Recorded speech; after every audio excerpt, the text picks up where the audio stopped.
Buenos días, Iglesia bendecida, amada de Dios y más que vencedora. El tema de este día es procura madurar. El texto bíblico se halla en el libro de Gálatas, capítulo 4, versículo 19, que dice así: Hijitos míos, por quienes vuelvo a sufrir dolores de parto hasta que Cristo sea formado en vosotros. Estas son expresiones del apóstol Pablo que están dirigidas a los hermanos de Gálatas y les dice: hijitos míos, por quienes vuelvo a sufrir dolores de parto hasta que Cristo sea formado en vosotros. El apóstol Pablo está expresando dolor. La pregunta sería: ¿por qué? Si uno revisa el contexto de este libro de Gálatas, los hermanos de Gálatas habían vuelto a las prácticas judaizantes, habían vuelto a considerar esas prácticas de guardar el día de reposo, la circuncisión, guardar la ley. Pablo dice: habiendo comenzado por el Espíritu, vais a acabar otra vez en la carne. La carne tiene que ver con todo aquello que hacemos para agradar a Dios. Pablo está dando una exhortación a estos hermanos de Gálatas y expresándoles también su dolor, porque dice: hijitos míos, por quienes vuelvo a sufrir dolores de parto. Pero el deseo de Dios expresado a través del apóstol Pablo era que Cristo sea formado en ellos. Había una inmadurez en estos hermanos de Gálatas, y eso los llevó a que no puedan diferenciar entre la ley y la gracia. Ellos todavía no estaban bien fundamentados en la parte escritural. Ellos no conocían bien la gracia. Por eso ahí viene la exhortación del apóstol Pablo dirigida a esta iglesia. Es importante madurar. La vida cristiana no es estática, sino es dinámica. Uno tiene que ir avanzando en la vida cristiana. Uno no puede detenerse. La vida cristiana implica acción, y una acción que nos va a llevar hacia una vida de crecimiento. Tienes que crecer en la vida cristiana, no puedes quedarte ahí.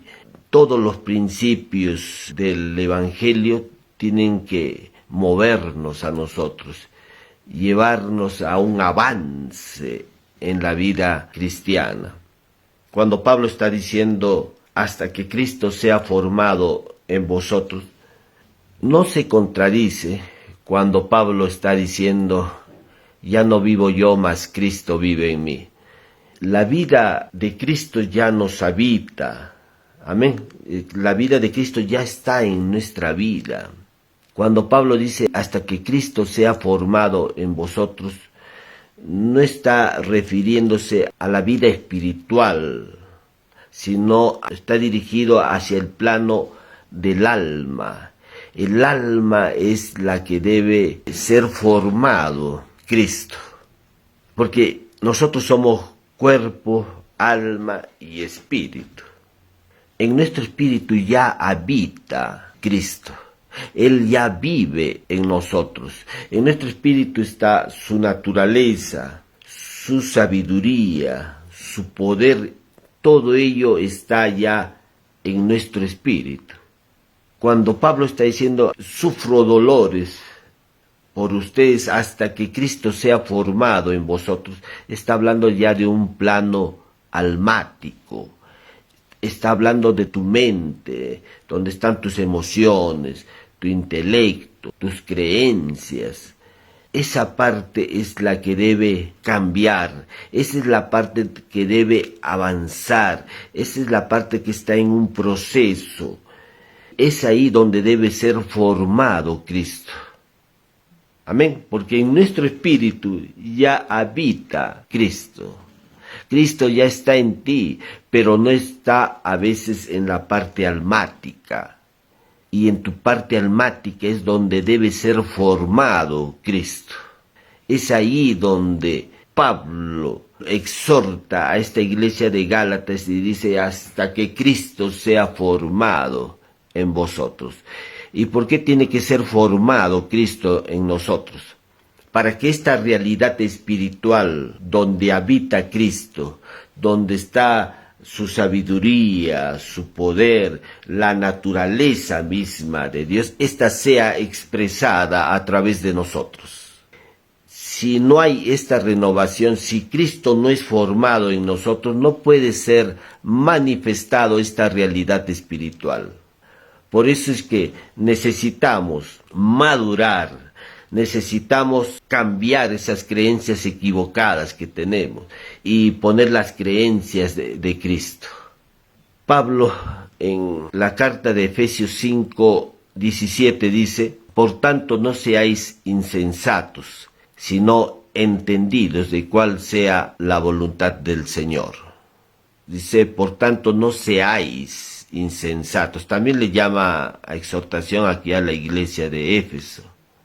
Dice, no seáis insensatos. Esta palabra insensato, no seáis tontos, ignorantes o inmaduros, sino entendidos de cuál sea la voluntad del Señor. Está llamando a que seamos entendidos de la voluntad del Señor.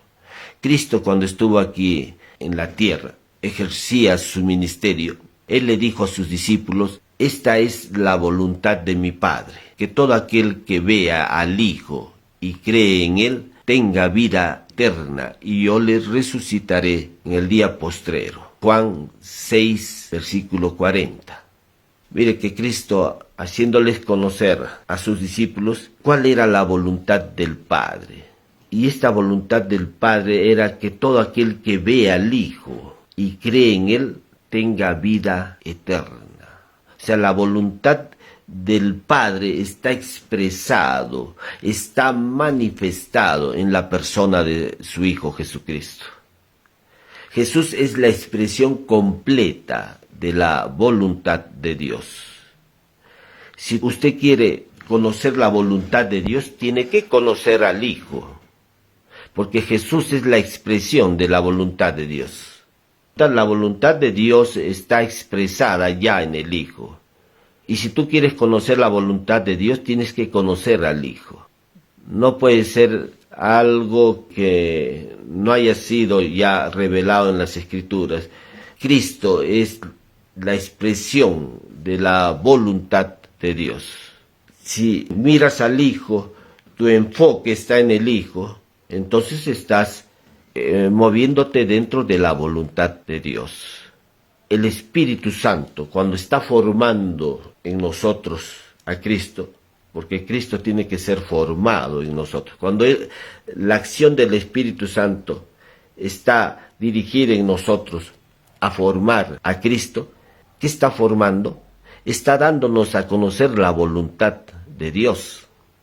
Amén. El Espíritu Santo, cuando está formando a Cristo en nosotros, está dándonos a conocer la voluntad de Dios. Hay una conexión del creyente con la palabra. Si el creyente no está conectado con la palabra de Cristo, entonces eso impide la acción del Espíritu Santo en su vida. Por eso es importante que el creyente esté conectado con la palabra de Cristo. Cuando está conectado con la palabra de Cristo, le permite al Espíritu Santo obrar en su vida. Por eso tenemos que tener la palabra de Cristo. De esa manera vamos a permitir que el Espíritu Santo empiece a formar en nosotros a Cristo. Cuando un niño nace, lo primero que hace la madre es suministrarle la primera leche, el alimento básico llamado calostro. Esta es la primera leche que el niño recibe. Esta leche tiene todos los nutrientes, las proteínas que él necesita para su crecimiento. Y esta leche la madre le suministra durante 6 meses. Pero ahí no se queda. Ya a partir de este tiempo ya empieza a cambiar los alimentos. El niño no sigue recibiendo ya la leche materna, sino que es cambiada por alimentos sólidos. Esto es un proceso. Por eso es que el apóstol Pablo decía en 2 de Pedro, decía como niños recién nacidos, la leche espiritual no adulterada, para que por ella crezcáis para salvación. 1 de Pedro 2:2. ¿Cómo es que este alimento, el primer alimento que recibe un recién convertido, un niño espiritual, es la leche? La palabra de Dios también le suministra esta leche espiritual a las personas que han vuelto a nacer. Pero ahí no se quedan con ese alimento espiritual o la leche espiritual. Esto es un avance porque toda la vida este creyente no va a seguir recibiendo este alimento espiritual, sino que este alimento espiritual tiene que ser cambiado por alimentos sólidos. Y la Escritura también habla de esos alimentos sólidos. El que sigue participando de la leche, dice, es inexperto. Nosotros tenemos que considerar o procurar madurar en la vida espiritual. La vida espiritual no es estático, es dinámico, tiene que llevarte a avanzar, a crecer en la vida espiritual. Tú no te puedes detener en la vida espiritual, tú tienes que avanzar. Eso nos tiene que llevar el Evangelio, porque si no estás avanzando, te detienes y eso no te va a permitir realmente un avance, un crecimiento en tu vida espiritual. Muchos pueden estar años en el Evangelio y no haber crecido en su vida espiritual. Y no han crecido porque no están en contacto con la palabra de Cristo. No han madurado, todavía son controlados por sus emociones, por su parte almática. Cualquier situación o experiencias que les tocan vivir en la vida, fácilmente son dominados por su parte emocional. Y nosotros no somos emocionales, claro, expresamos emociones, pero no podemos ser dominados por nuestras emociones. Tenemos que avanzar, tenemos que madurar. Tú tienes que procurar madurar en la vida espiritual. La Escritura dice, porque algunos ya, debiendo ser ya maestros, después de tanto tiempo, todavía tienen necesidad de que se os vuelva a enseñar cuáles son los primeros rudimentos de la palabra de Dios. Hebreos 5:12. Algunos necesitan todavía los rudimentos de la palabra de Dios. Esos rudimentos son los conocimientos básicos, pero nosotros hemos hablado que tenemos que ir avanzando. Si un niño entra a primer grado, toda la vida no va a estar pues en primer grado. Él tiene que pasar a un segundo grado, a un tercer grado, y así sucesivamente. Tiene que ir avanzando. Así es la vida espiritual. Llega a primaria, de ahí secundaria, superior. Eso es avance en la vida espiritual. Pero no puede ser que alguien, ya estando bastante tiempo en la vida cristiana, todavía esté usando las crayolas, todavía esté con manzanas y peritas. No puede ser. Esto requiere avances en nuestra vida espiritual. Tú no te puedes detener. Tú no puedes todavía quedarte con las crayolas. Hay algunos que se han quedado con las crayolas, con las peritas, con las manzanas, cuando esto requiere pasar a otro grado y así sucesivamente. Así es la vida espiritual. Por eso dice que algunos tienen necesidad de leche y no del alimento sólido.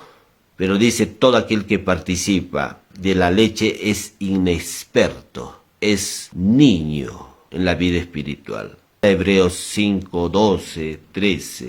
Pero para avanzar se requiere de conocimiento.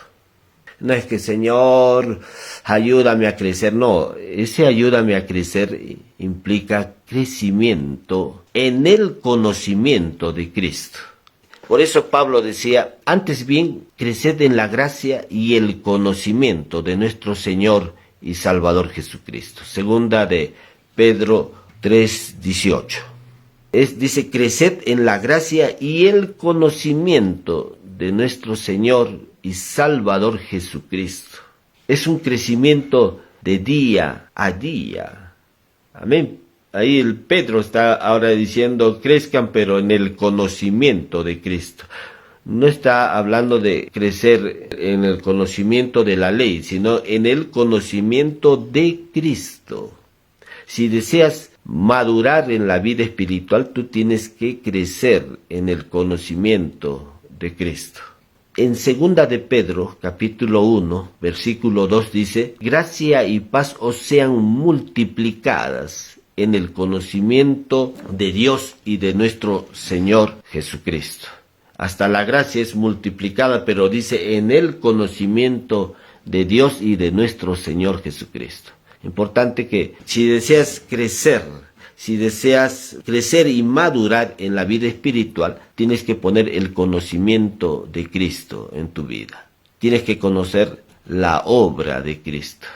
Tienes que saber de Él quién es Cristo, conocer su naturaleza, su obra. Todo ello implica el conocimiento de Cristo para que tú puedas madurar en la vida espiritual. Pablo en la carta de Romanos, capítulo 12, versículo 2 dice, no os conforméis a este siglo, sino transformaos por medio de la renovación de vuestro entendimiento, para que comprobéis cuál sea la buena voluntad de Dios agradable y perfecta. Entonces, hermanos, tenemos que tener un conocimiento claro respecto a la obra de Cristo, pero para ello necesitamos la renovación de nuestro entendimiento. En tu entendimiento tiene que haber una renovación, sacar las creencias equivocadas que tenemos y poner las creencias correctas, para que permitamos que la vida de Dios que está en nuestro espíritu sea manifestado a través de nuestra vida. Es necesario el conocimiento.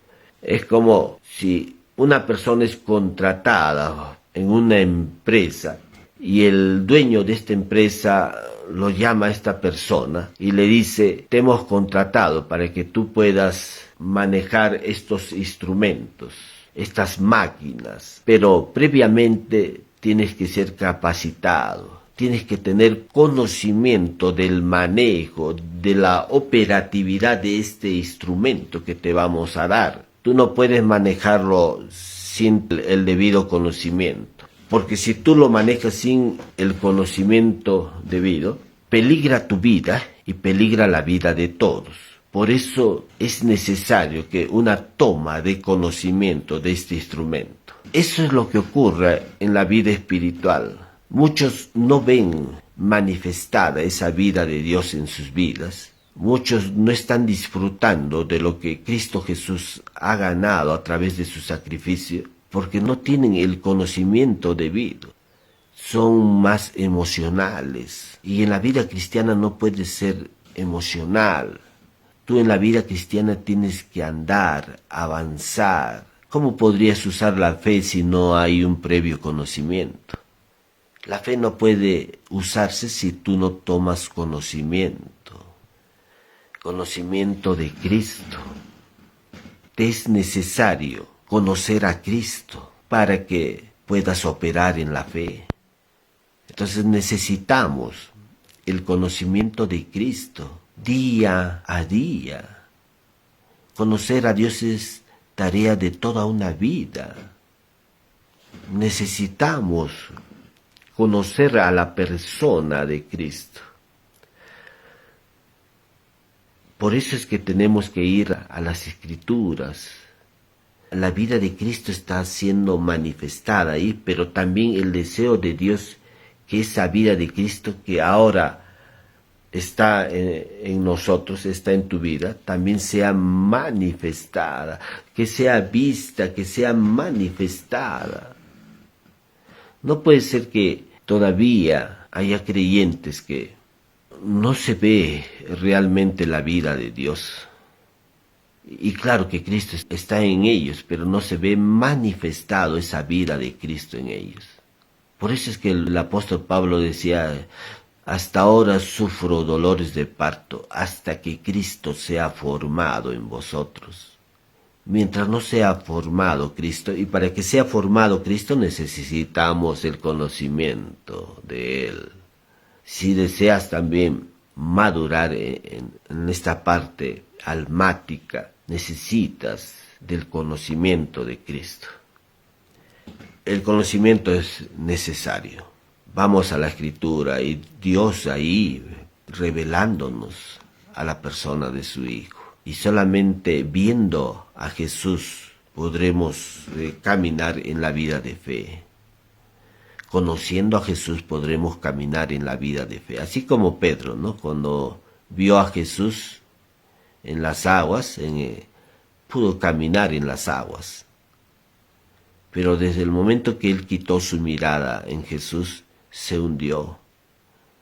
Igual hay creyentes que sí están caminando en la vida espiritual, pero hay otros que han quitado la mirada de él y van a tener dificultad para avanzar, para crecer, para madurar en la vida espiritual. Es necesario estar siempre puestos nuestra mirada en él, procurar madurar, hermanos. Damos gracias nuevamente a Dios por este tiempo que Él nos ha permitido escuchar esta palabra. Si por primera vez estás escuchando esta palabra, te voy a dirigir en una oración para que invites a que Cristo venga a tu vida. Ahí donde estás, repite conmigo: Señor Jesús, te agradezco por tu amor que me has mostrado en la cruz, al derramar tu sangre preciosa para el perdón de mis pecados. Te recibo en mi corazón reconociéndote como mi único Señor y Salvador. Te hago el Señor de mi vida. Gracias por estar en mi corazón, Señor. Gracias por guiarme. Si por primera vez has recibido a Jesús en tu corazón, pídele al amado Espíritu Santo que te guíe a una iglesia cristiana, donde puedas aprender la palabra de Cristo. Voy a orar también por salud, ahí donde te encuentres. Cualquiera sea tu problema de salud, la obra de Cristo fue suficiente. Amén. Hay que creer nada más. Voy a orar por cualquiera sea tu problema de salud. Solamente apropiate, cree. El sacrificio de Jesús fue suficiente y en ese sacrificio Él ya te ha suministrado la sanidad. Solamente tómala. ¿Cómo? Creyendo en esta sanidad. Nada más. Señor, te pido estos momentos por aquellos que tienen problemas con la artritis, problemas de la visión, audición, problemas de una mala circulación de la sangre, problemas en sus funciones cerebrales, parálisis, hemiplegias, paraplegias. En el nombre de Jesús te declaramos sano por la llaga de Cristo. Problemas del hígado, las páncreas, los pulmones, te declaramos sano por la llaga de Cristo. Amén. Por la llaga de Cristo estás completamente sano. Recíbelo ahora en el nombre precioso de Jesús. Agradecemos a Dios por su sanidad y nos estamos viendo la próxima semana. Bendiciones, iglesia bendecida, amada de Dios y más que vencedora.